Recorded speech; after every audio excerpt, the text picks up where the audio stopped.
Nous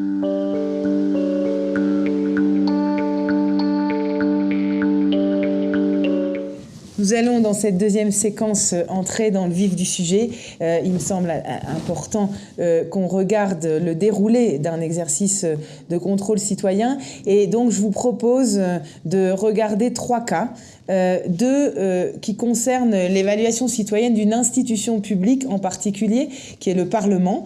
Un cas français avec l'organisation Parlement et Citoyens, et un cas mexicain avec la mise en place d'une plateforme qui s'appelle Parlamiento Abierto, c'est-à-dire Parlement ouvert, qui sont des organisations de la société civile qui ont décidé de s'unir pour peser davantage sur les affaires du Parlement. On aura ensuite un troisième cas qui, lui, ne s'attarde pas sur une institution en particulier, mais sur une diversité d'exercices mis en place au niveau local par des organisations de base sur des secteurs très différents comme la santé, l'éducation, la construction d'un pont. Donc c'est pour vous montrer la diversité des exercices de contrôle citoyen et aussi illustrer le fait qu'il n'y a pas une seule façon d'exercer un contrôle citoyen sur les institutions publiques. On va donc passer au premier cas, l'association Parlement et Citoyens, qui est très récente, qui a commencé à travailler fin 2012, début 2013, et qui propose la mise en place d'une plateforme pour faciliter le dialogue entre un parlementaire et les citoyens. Parlement et Citoyens propose la méthode suivante. Le parlementaire qui veut rédiger une proposition de loi s'approche de cette plateforme et propose, grâce à une vidéo, à ses citoyens le sujet de la loi, la méthode qu'il veut adopter, les solutions qu'il veut traiter, les moyens dont il dispose, les résultats qu'il espère, et met à contribution cette vidéo sur un site. En retour, les citoyens apportent des idées, réagissent et entreprennent un dialogue avec le parlementaire. C'est une initiative intéressante puisque elle amène à une co-construction entre le parlementaire et le citoyen d'un projet de loi qui sera ensuite évidemment soumis au vote. Mais dans sa préparation, le parlementaire va proposer aux citoyens d'intervenir et on est moins là dans une phase de contrôle, mais plus dans un dialogue et une co-construction entre le parlementaire et le citoyen. Dans le second cas, au Mexique, c'est un peu différent puisque là, le contrôle citoyen est pratiqué depuis de nombreuses années. Même au sein du Parlement, il existe beaucoup d'organisations qui sont très attentives au déroulement des affaires du Parlement et donc qui ont décidé en 2012 de s'unir pour peser davantage sur certains projets de loi au niveau thématique, mais aussi sur les affaires du Parlement en général et le déroulement des affaires du Parlement. Donc ces organisations créent l'initiative Parlement ouvert pour faire en sorte que le Parlement soit plus proche de ses citoyens et vote des lois plus en adéquation avec les nécessités des populations. On a donc 2 initiatives qui traitent d'un même sujet, si vous voulez, puisqu'il s'agit de regarder ce que fait une incitation fondamentale, une des plus grosses institutions démocratiques, mais avec des méthodes différentes. Dans le cas français, on est plus dans une méthode de co-gestion, de co-construction avec un dialogue qui se met en place. Dans le cas mexicain, on est plus là dans une méthode d'incidence publique, disons de plaidoyer, si on peut dire ça comme ça, de peser davantage, et en particulier sur le fait que les institutions puissent rendre leur information accessible aux citoyens. On parle de la loi d'information publique, comment les citoyens vont pouvoir accéder aux affaires publiques grâce à des sites web, grâce à un dialogue plus approfondi de la part de l'institution.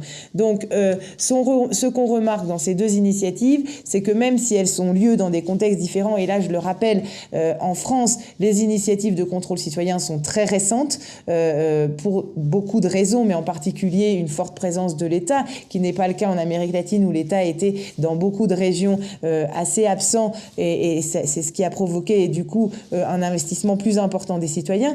Mais ce que je veux dire, c'est que sur une même institution et avec une même logique, on peut utiliser des méthodes différentes et donc on a une diversité des exercices de contrôle social. Ce qu'on voit aussi, c'est que dans un cas comme dans l'autre, au Mexique comme en France, on utilise des nouvelles technologies qui sont, à mon avis, l'outil principal de ces initiatives de contrôle citoyen, qui vont permettre une meilleure flexibilité dans la relation entre élus, autorités publiques et le citoyen, mais aussi un travail au niveau du suivi, du monitoring des affaires parlementaires avec des softwares précis qui sont mis en place pour avoir un suivi quotidien des affaires du Parlement. On a aussi parfois, et ça c'est dans les deux cas, on l'a observé, des réticences de la part des élus à s'investir dans ce genre d'initiative.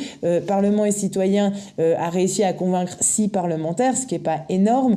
De son côté, au Mexique, sont peu nombreux les parlementaires qui décident de s'investir dans cette initiative Parlement ouvert, à laquelle aussi les autorités publiques sont invitées. Donc encore un peu de réticence, mais on observe aussi une confiance qui s'instaure progressivement.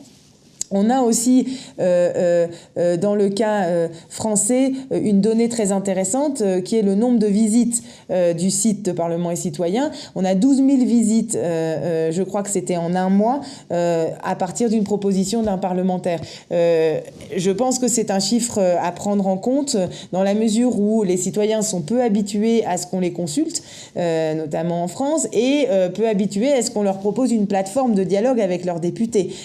Donc, je crois que toute cette nouvelle technologie et ces efforts des citoyens peut avoir du sens dans la construction d'une relation entre gouvernants et gouvernés.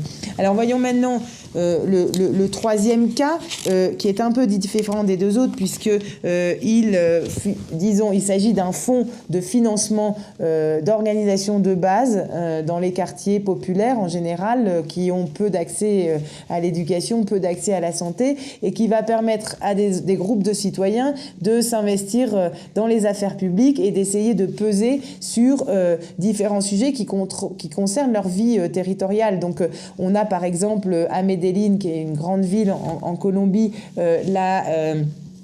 la mise en place d'un contrôle des fonds éducatifs utilisés par les collèges d'un quartier, en quoi le recteur de l'université ou d'un collège, dans ce cas-là, va-t-il dépenser l'argent? Est-ce que ce sera satisfaisant pour les étudiants ou non? Ou est-ce que l'argent sera détourné à d'autres fins? En tout cas, c'est ce qu'on observe dans beaucoup de cas. Donc, le fait d'avoir un groupe de parents présents qui vérifie la façon dont l'argent est exécuté est important.